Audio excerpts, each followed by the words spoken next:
Kali ini kita akan membahas instalasi listrik rumah tanpa grounding, dan nanti kita bandingkan dengan instalasi listrik rumah yang dilengkapi dengan grounding. Ya, kalau tanpa grounding apakah aman? Bisa kita lihat nanti. Ini adalah contoh kW meter yang tidak dilengkapi dengan grounding ya. Di terminal nomor 3 bisa dilihat di sini groundingnya tidak disambung ya. Seharusnya seperti ini ya, dilengkapi dengan grounding. Kita lihat dulu instalasi listrik tanpa grounding. Di sini yang ada hanya saluran fase dan saluran netral. Sampai ke stop kontak pun masuk ke peralatan juga tidak ada groundingnya. Ini adalah contoh instalasinya.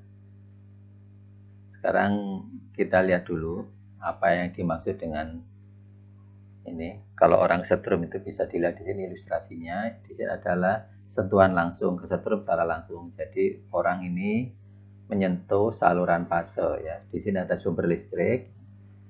Kemudian di sini orang ini menyentuh saluran fase. Terjadi sengatan langsung, yaitu arus mengalir melalui fase, kemudian ke tubuh orang itu, masuk ke tanah dan kembali ke sumber listriknya. Ini aliran listrik ke tubuh.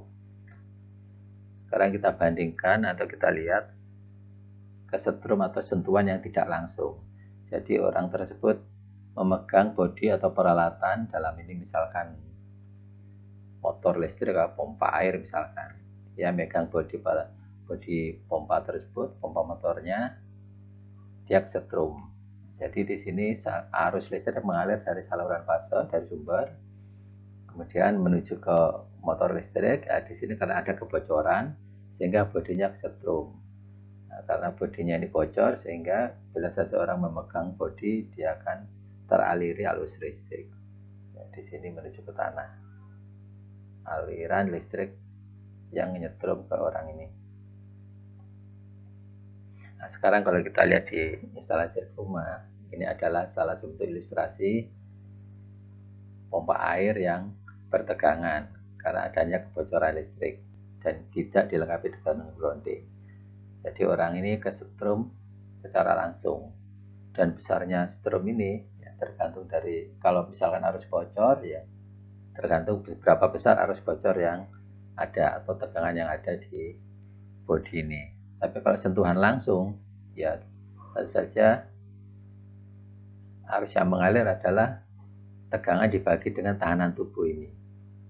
Ya, tahanan tubuh misalkan kira-kira sekitar 1000 ohm. Jadi bisa dihitung nanti berapa besarnya. Nah, ini contoh ya. Berapa arus yang mengalir ke manusia dengan tahanan katakanlah 1000 ohm. Tahanan rata-rata ini kurang lebih ya, tergantung dari kondisi orang tersebut. Di sini 220, kemudian 1000 ohm. Kalau kita bagi hasilnya adalah 0,22 ampere, atau kita buat dalam satuan miliampere besarnya 220 miliampere. Apakah angka 220 ini termasuk angka yang seperti apa? Berbahayanya sampai seberapa? Kita lihat di tabel ini. Ini adalah tabel dari PLN ya. Besarnya arus ini mulai dari 0 sampai katakanlah di sini 15 miliampere. Nah, ini bisa dilihat di sini 8 miliampere saja sudah tangan mulai kaku, rasa kesemutan makin bertambah. Kalau sudah 15 miliampere rasa sakit tidak tertahankan. Pengantar masih bisa dilepas dengan gaya yang besar sekali. Jadi batasannya orang kesetrum itu kira-kira di angka 15 miliampere. Di atas itu sudah berbahaya sekali. Ya, otot tidak sanggup melepaskan. Kalau 100 miliampere ke atas sudah, ini batas-batas yang menyebabkan kematian. Apalagi tadi angka 220 ya, 220 miliampere ini sudah di atas ini. Jadi berbahaya sekali kalau kesetrum secara langsung. Ya, gitu. Jadi bahaya sekali bila terkena sengatan listrik tanpa ada pelindung sengatan listrik. Ya. Sekarang pelindung sengatan listrik itu apa? Ya, pelindungnya adalah salah satunya dengan grounding. Ya, ini adalah contoh instalasi listrik rumah yang dilengkapi grounding. Seperti pengantar yang berwarna hijau ini. Grounding ditanam di kedalaman tertentu sampai mencapai nilai ohm tertentu, kemudian nyambung ke tiap-tiap stok kontak di dalam rumah. Ini misalkan pompa air tadi sudah dilengkapi dengan grounding ya. Jadi bodinya bisa disambung ke sini, ke stop kontak yang sudah terdapat groundingnya. Sekarang kita lihat arah. Kalau misalkan orang ini terkena sengatan listrik, ya. Misalkan arus bocor ya, bodi peralatan ini karena sesuatu, misalkan kabelnya yang sudah aus atau kabelnya sudah rapuh, sehingga bodi pompa air ini bertegangan karena induksi tadi arus bocor. Kalau sudah dilengkapi dengan grounding, arus bocor ini akan mengalir melewati grounding dan terbuang ke bumi. Jadi sebagian besar arus terbuang ke bumi.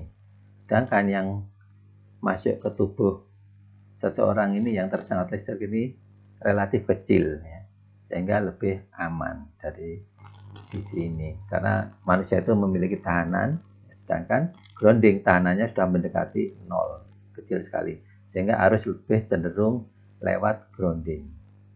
Hanya sebagian kecil yang mengalir ke manusia, mungkin kurang dari 10 mili atau mungkin lebih kecil lagi. Nah ini kalau kita lihat ya secara lebih simpel lagi tadi, jadi arus tadi sebagian besar terbuang ke grounding, arus yang bocor tadi di bodi peralatan ya terbuang, sedangkan yang masuk ke tubuh manusia ini kecil sekali sehingga bisa diabaikan, jadi aman orang tersebut dari sengatan listrik. Jadi kesimpulannya, lebih aman bila terkena sengatan listrik yang dilengkapi grounding sebagai pelindung sengatan listriknya. Jadi rekan-rekan sekalian, ya, jangan sampai rumah kita itu tidak ada groundingnya. Ini berbahaya sekali. Nah, untuk lebih menyempurnakan lagi, instalasi listrik rumah bisa dilengkapi dengan ILCB atau RCCB. Ini lebih sempurna lagi tingkat perlindungannya. Ya. Jadi tinggal memasang, kita belikan komponen ILCB, sebelum MCB kita pasang seperti ini. Ini akan lebih aman. Ya. Ada arus bocor, dia akan bekerja lebih dulu ILCB-nya. Karena dia peka sekali terhadap arus yang bocor tadi itu. Untuk lebih detailnya kita akan bahas di video yang lain atau video-video sebelumnya yang membahas tentang fungsi dari ILCB. Demikian rekan-rekan sekalian, semoga informasi ini bermanfaat. Terima kasih. Assalamualaikum warahmatullahi wabarakatuh.